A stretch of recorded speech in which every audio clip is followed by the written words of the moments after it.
અંકલેશ્વરની આંબલાખાડીમાં એનસીટીની પાઇપલાઇનમાં leakage થતા રોજ હજારો લીટર કેમિકલયુક્ત પાણી આંબલાખાડીમાં વહેતું થતું હોવાની જાણ જાગૃત નાગરિકે ગુજરાત પોલ્યુશન કંટ્રોલ બોર્ડને કરતા ગુજરાત પોલ્યુશન કંટ્રોલ બોર્ડે તપાસ કરવાની ખાતરી આપી છે।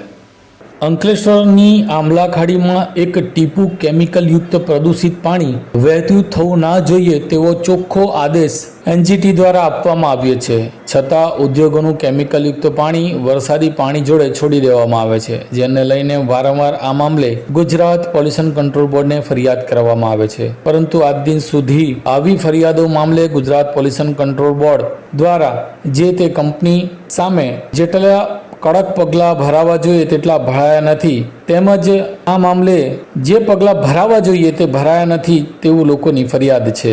ત્યારે આજે એક ખેડૂત દ્વારા આંબલાખાડીની અંડરગ્રાઉન્ડ એનસીટીની પાઇપલાઇન લીકેજમાંથી કેમિકલ યુક્ત પાણી આંબલાખાડીમાં વહેતું હોવાનો વિડીયો આજે હમ ટીવી ન્યૂઝ ચેનલને પહોંચાડ્યો હતો અને તેણે કહ્યું હતું કે 15 દિવસથી એનસીટીની પાઇપલાઇનમાં લીકેજ છે। આ મામલે ગુજરાત પોલ્યુશન કંટ્રોલ બોર્ડના અધિકારીઓને જાણતા હોવા છતાં એનસીટી સામે એક્શન લેવામાં ઊણી ઉતરી હોવાનો તેમણે આડકતરી રીતે આક્ષેપ કરી નાખ્યો હતો। આ મામલે એનસીટીના અધિકારી ઉમેશ ચૌહાણને હમ ટીવીના પ્રતિનિધિએ આંબલાખાડીમાં પાઇપલાઇન લીકેજ થઈ હોવાની વાત કરતા અધિકારી ઉમેશ ચૌહાણે આ અંગે જાણ થઈ હોવાનું કહ્યું હતું। આંબલાખાડીમાં અંડરગ્રાઉન્ડ પાઇપલાઇન લીકેજ થયું છે તેની જાણ તેમને હોવાનું તેમણે કબૂલ્યું હતું અને તેના માટે બહારથી ટીમ બોલાવી છે, એનું રિપેરિંગ 24 કલાકમાં કરી દેશું, આ વાત એનસીટીના અધિકારી ઉમેશ ચૌહાણે કરી હતી। જ્યારે એનસીટીની લીકેજ પાઇપલાઇનમાંથી કેમિકલયુક્ત પ્રદૂષિત પાણી 15 દિવસથી વહી રહ્યું છે, તેના માટે હવે Gujarat pollution control board NCT સામે શું પગલાં ભરશે? શું એનસીટી સામે કડક કાર્યવાહી કરવામાં આવશે?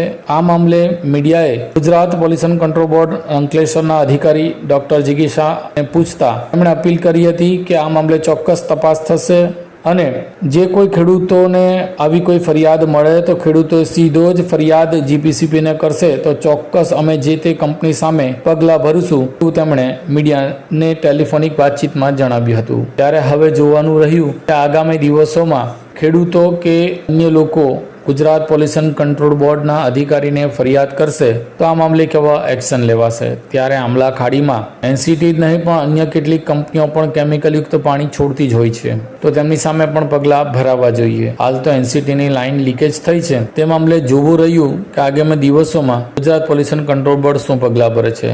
એનસીટીના અધિકારીએ તો કહ્યું હતું કે 24 કલાકમાં અમે લીકેજ બંધ કરી દઈશું। ત્યારે હવે સમય જ બતાવશે કે આ મામલે લાગતા વળગતા અધિકારીઓ શું એક્શન લે છે।